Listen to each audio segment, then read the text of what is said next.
Αφού τελειώσαμε γρήγορα με τις διατυπώσεις, μπήκαμε στη συνοριακή μεριά της Γεωργίας. Τελειώσαμε με τα σύνορα και στη Γεωργία. Φάγαμε καμιά ώρα μέχρι να περάσουμε από τη μία μεριά στην άλλη. Είναι φοβερό πως τα σύνορα αλλάζουν τον κόσμο. Μπαίνεις από την Τουρκία σε ένα περιβάλλον εντελώς διαφορετικό. Χάος από τη μία μεριά, χάος από την άλλη μεριά, ταλίκα, πάει σύννεφο. Με το που φεύγεις από την Τουρκία και μπαίνεις Γεωργία, η εικόνα είναι νύχτα μέρα, η απόλυτη διαφορετικότητα.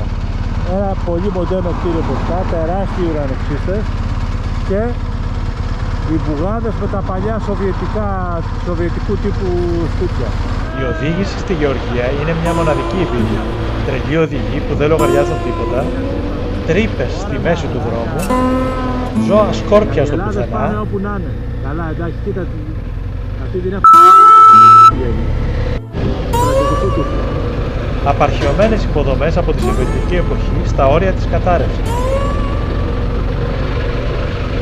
Όσο κινούμαστε στο επαρχιακό δίκτυο, οι εικόνες παραπέμπουν στη Σοβιετική εποχή, με παλιά ξύλινα σπίτια και χιλιάδες μέτρα κίτρινες σωλήνες φυσικού αερίου, από μινάρια μιας άλλης εποχής.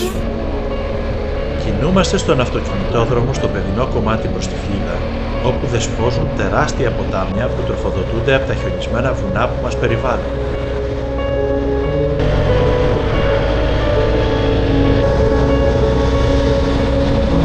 Αυτός είναι μάγκα.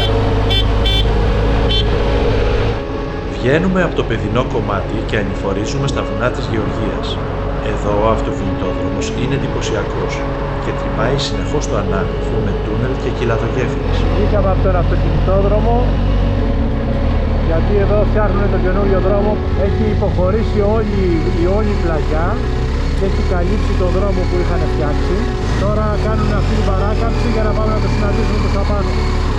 Έχουν κάνει τσιμεντοενές μέχρι πάνω στη πλαγιά. Κάνε δεξιά, μισό. Κάνε δεξιά. Κάνε δεξιά. Έλα. Αφού σταμάτησε κι άλλο. Κάνε δεξιά. Ξέρε. Λοιπόν, μας έκοψε πείνα και σταματήσαμε στο δρόμο. Είναι μια ευθεία σε ένα χωριό.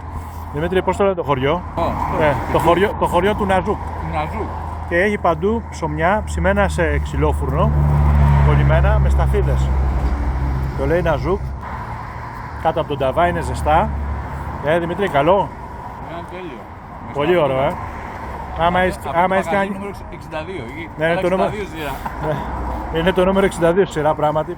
Πρέπει να είναι πάρα πολύ ονομαστό. Ναζούκ. Μετά τη στάση ξαναμπαίνουμε στον αυτοκινητόδρομο. Η Τυφλίδα δεν είναι μακριά. Αρχίζουμε να βλέπουμε ταμπέλες με πρωτεύουσες χωρών που γνωρίζουμε μόνο από τη γεωγραφία. Τι φάση! Γερεβάν Μπακού. Να δω τις άλλες ταμπέλες που θα συναντήσουμε. Το Γερεβάν είναι Αρμενία. Το Μπακού είναι η πρωτεύουσα του Αζερβαϊτζάν. Κοίτα ρε φίλε. Τα παλιά τα κτίρια, Grand Palazzo. Κοίτα εδώ αριστερά. Φτάνουμε βράδυ στην Τυφλίδα και είμαστε σε ψάξιμο για ξενοδοχείο. Καταλήγουμε σε μια περιοχή κοντά στο κέντρο που μοιάζει με τον Κεραμικό στην Αθήνα, αλλά έχει εσωτερική αυλή για να βάλουμε τις μοτοσυκλέτες, κάτι πολύ βασικό για τη Γεωργία. Η Τυφλίδα είναι μια πόλη 1 εκατομμυρίου κατοίκων. Κτισμένη αμφιθεατρικά μέσα σε βουνά, διαπερνάται από τον ποταμό Κούρα. Πρόκειται για μια παλιά πόλη αφού ιδρύθηκε το 458 και έκτοτε υπήρξε η πρωτεύουσα του βασιλείου της Γεωργίας. Ψηλά, στο λόφο Σολολάκι, στέκει το άγαλμα της μητέρας της Γεωργίας. Κατασκευασμένο από αλουμίνιο και 25 μέτρα ψηλό, συμβολίζει τον τρόπο με τον οποίο η Γεωργία φέρεται, στους φίλους της κρατώντας στο αριστερό χέρι μια κούπα με κρασί για καλωσόρισμα και στους εχθρούς της κρατώντας στο δεξί χέρι ένα ξύφος. Ο καθεδρικός ναός Σαμέμπα της Αγίας Τριάδας θεωρείται το στολίδι της πόλης. Ολοκληρώθηκε το 2004 και χτίστηκε για τα 1500 χρόνια της Ορθόδοξης Εκκλησίας της Γεωργίας. Η παλιά πόλη φιλοξενεί παλιές μεσαιωνικές εκκλησίες και όμορφα ατμοσφαιρικά σπίτια για τα οποία η πόλη είναι γνωστή. Όμορφα καλοδιατηρημένα κτίρια που ταξιδεύουν σε άλλες εποχές με ωραίους ατμοσφαιρικούς φωτισμούς δείχνουν πως η σύγχρονη Γεωργία θέτει δυνατά το στίγμα της στον παγκόσμιο τουριστικό χάρτη. Εδώ η ομάδα σήμερα χαλαρή, ξεκουράζεται. Βολτίτσα. Κάνουμε τουρισμό πόλης ημέρας. Εδώ απέναντι είναι το κτίριο της Βουλής, όπου γίνονται οι διαδηλώσεις. Χθες το βράδυ πάλι είχε διαδήλωση.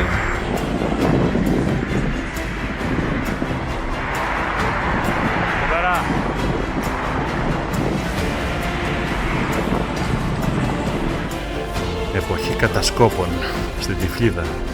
Ένα κτίριο από τα παλιά. Ξύλινα, πεσμένοι σοβάδες, καλαμωτό ταβάνι.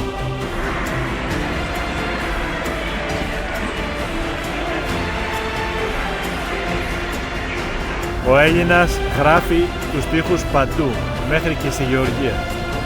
Εντάξει, δεν υπάρχει σύγχρονη γεωργιανή αρχιτεκτονική με σίδερο από κάτω και ο άλλος έχει βάλει τη χιένα από κάτω γιατί θεωρεί ότι είναι ασφαλές αυτό το πράγμα από πάνω. Εντάξει, κομπλέ. Εδώ είναι ο φούρνος. Λοιπόν, τα ψήνουν εκεί μέσα. Δεν μπορώ να σας μεταφέρω όμως τη μυρωδιά, μου σχοβολάει. Εδώ μπροστά θυμίζει Μομάρτι.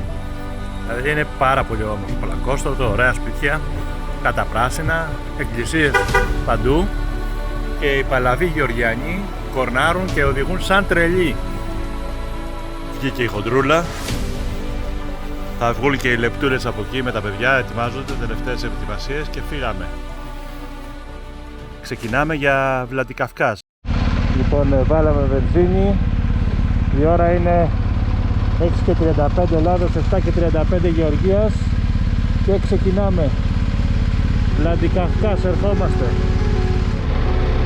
Πήγαμε. Και λιακάδα, έτσι. Τυφλίδα, γεια σου. Περάσαμε πολύ ωραία. Πολύ όμορφη πόλη. Πάμε κι άλλα. Από εδώ μπαίνουμε, καλή διαδρομή να έχουμε, χωρίς απρόοπτα. Φύγαμε. Είμαστε στο δρόμο για Βλαντικαυκάζ. Ο καιρός έχει κλείσει πάνω. Σταματήσαμε να βάλουμε αδιάβροχα γιατί ενώ ξεκινήσαμε από τη Τυφλίδα με καλό καιρό. Εδώ ήδη άρχισε να ψυχαλίζει, οπότε φορέσαμε αδιάβροχα να συνεχίσουμε προς τα σύνορα. Ο δρόμος προς Βλαντικαυκάζ είναι ο ονομαστός Georgian Military Road. Ανεβαίνει σε υψόμετρο στον Κάφκασο μέχρι τα 2.300 μέτρα περίπου και τίποτα δεν μπορεί να σε προετοιμάσει για την ομορφιά και την επιβλητικότητα του τοπίου. Ένας δρόμος που κάθε μοτοσυκλετιστής πρέπει οπωσδήποτε να περάσει μια φορά στη ζωή του.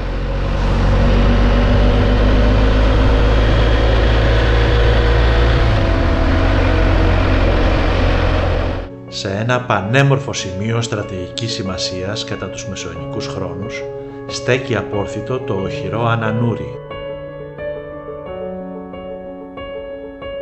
Εμφανίστηκαν και τα χιόνια στο βάθος του Καυκάσου που τροφοδοτούν αυτά τα τεράστια ποτάμια που έχει η Γεωργία. Καθώς ανηφορίζουμε μετά το οχυρό, ο δρόμος αρχίζει και διαλύεται. Τρύπες, σπασμένοι άσφαλτος, συνεχείς παρακάμψεις, σε συνδυασμό με το δύσκολο καιρό, προμηνύουν πως πιο ψηλά τα πράγματα θα είναι πολύ δύσκολα. Εδώ έχει φύγει όλος ο δρόμος από κάτω. Είναι εδώ κάτω δεξιά. Έχει μείνει από πάνω ένα κομμάτι. Το μονοδρομούν. Γίνεται ένας κακός χαμός. Βρέχει κιόλας. Συνεχίζεται μάλλον το ταξίδι μας με ιδανικές συνθήκες. Ο φίλος μου Γιάννης είναι λάτρης της βροχής και όταν δεν βρέχει έχει ένα μεγάλο θέμα. Εδώ κατασκευάζεται μια γέφυρα η οποία ακόμα δεν έχει δεθεί στην κυκλοφορία. Εμείς πάνω θα πάμε στην παλιά εκεί και η γέφυρα αυτή μπαίνει σε τούνελ, οπότε μάλλον θα μικρύνει η διαδρομή μέχρι το επόμενο ταξίδι που θα κάνουμε στο Παμίρ. Θα την έχουν δώσει σε κυκλοφορία και θα περάσουμε από αυτή την όμορφη γέφυρα. Όχι ρε φίλε, τι κάνεις τώρα? Έλα ρε μεγάλε, εντάξει, δεν υπάρχει. Δεν υπάρχει αυτό που ζεις εδώ πάνω. Ποταμός Αράκδη. Αυτός είναι ο ποταμός που βλέπουμε μέχρι κάτω στην Τυφλίδα. Από εδώ πηγάζει και φτάνει μέχρι κάτω. Το μέτρο είναι 1470 και ανεβαίνει. Αλέ, αλέ, αλέ, αλέ.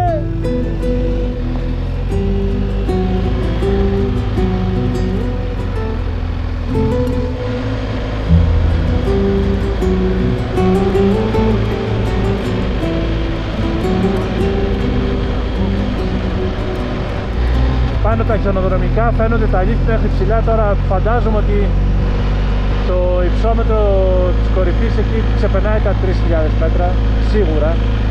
Γιατί βλέπω τα λίφτ έχει μέχρι πάρα πολύ ψηλά. Εδώ είμαστε ήδη στα 2.000, 1940. Θέλουμε ένα ντονάτς. Θέλουμε ένα ντονάτς, Θέλουμε. Θέλουμε, ωραία. Γιάννη, θες ένα ντόνατς?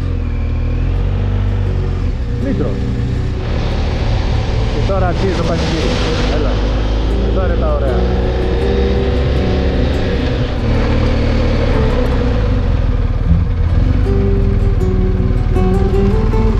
Εντάξει. Καλά. Θα πηγαίνεις εδώ πατημένο. Εντάξει, θα πηγαίνεις. Κοίτα μια τρύπα. Το αφήνεις όλο το αφήνεις, δεν και φεύγεις. Τρέχει το τούνελ από πάνω νερά.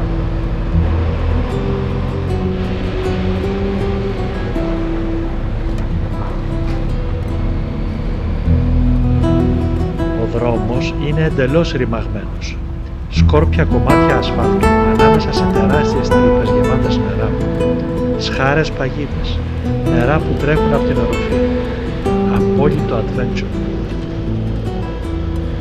Πάμε τώρα στο μνημείο συμφιλίωσης εδώ στη Γεωργία. Φτάσαμε. Το Μνημείο Φιλίας Γεωργίας-Ρωσίας είναι ένα μεγάλο ψηφιδωτό μνημείο που απεικονίζει στιγμές από τη γεωργιανή και ρωσική μυθολογία. Χτισμένο το 1983 σε υψόμετρο 2.300 μέτρων περίπου, στην ορεινή περιοχή Κουντάουρη στον Κάυκασο. Συμβολίζει τη φιλία των δύο χωρών, όσο και αν αυτό ακούγεται παράδοξο στις μέρες μας. Η άσφαλτος αχνίζει από τη διαφορά θερμοκρασίας. Πριν από λίγο είχε λίγο λιακάδα.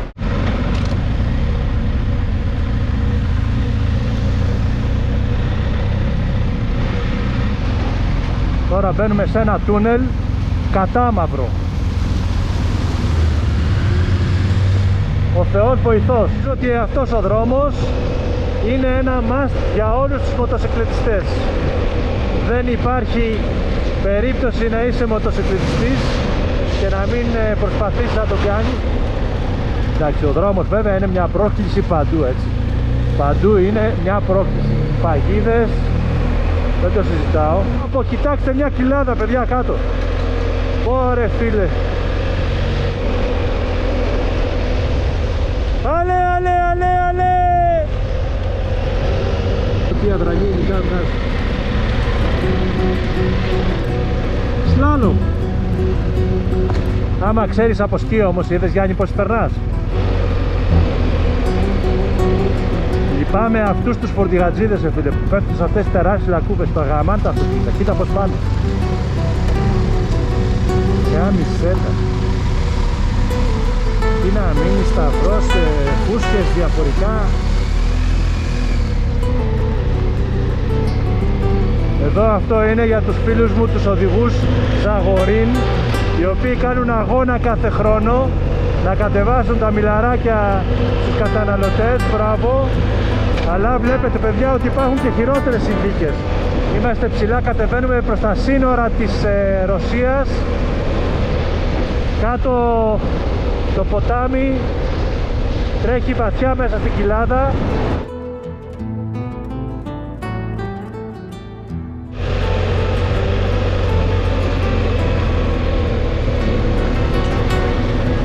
Παντού έχει παγίδες, τρίπτοι δρόμοι, χαμός.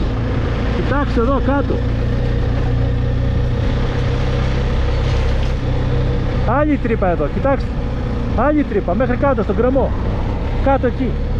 Φεύγεις. Γεια σας. Τη νύχτα θα είναι εμπειρία να περάσει από εδώ, δεν το συζητάω. Εν τω μεταξύ παντού οι φορτηγατζίδες, οι καημένοι είναι ταλαιπωρημένοι. Όλο και βλέπεις κάποιον να έχει πάθει ζημιά, να έχει πάθει λάστιχο, να έχει πάθει κανένα διαφορικό και βοηθάει ο ένας τον άλλον. Τι να κάνουν. Άλλο τούνελ, θεοσκότεινο. Πω Θεέ μου. Δεν βλέπεις Χριστό, τίποτα.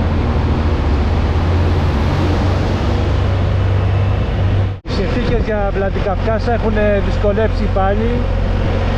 Έχουμε πάλι βροχή. Έχουμε πάλι ομίχλη, δύσκολο δρόμο. Στο βάθος, σημαία της Γεωργίας. Φτάσαμε. Πάμε για Ρωσία. Η ώρα είναι 12 παρατέταρτο. Να δω πόση ώρα θα κάνουμε να περάσουμε τα σύνορα. Εδώ μια όμορφη εκκλησία από τη μεριά της Γεωργίας μας αποχαιρετάει. Θα δω.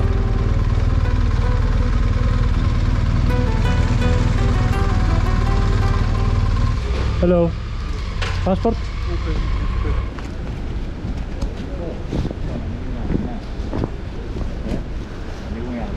No. Excuse me. Close? Okay. Δώσαμε το διαβατήριο, δώσαμε και την άδεια. Okay. Thank you very much. Προχωράμε. Τελειώσαμε από εδώ, πάμε στο τελωνείο. Να δούμε τι γίνεται.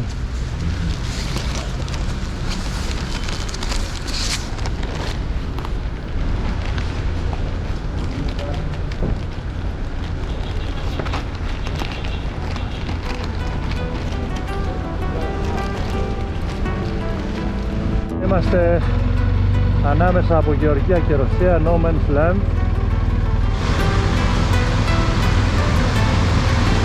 Μιλάς για κατάσταση εντελώς ροκ. Εδώ χάμος, κοίτα έχει κάνει τα αυτοκίνητα, μιλάμε φυσαρμόνικα. Προσεγγίζουμε σφιγμένοι το συνοριακό πέρασμα της Ρωσίας σχετικά με το τι μας περιμένει παρακάτω. Βέβαια, κανείς δεν ήταν προετοιμασμένος για ό,τι θα ακολουθούσε. Αυτό όμως θα το δείτε στο επόμενο επεισόδιο.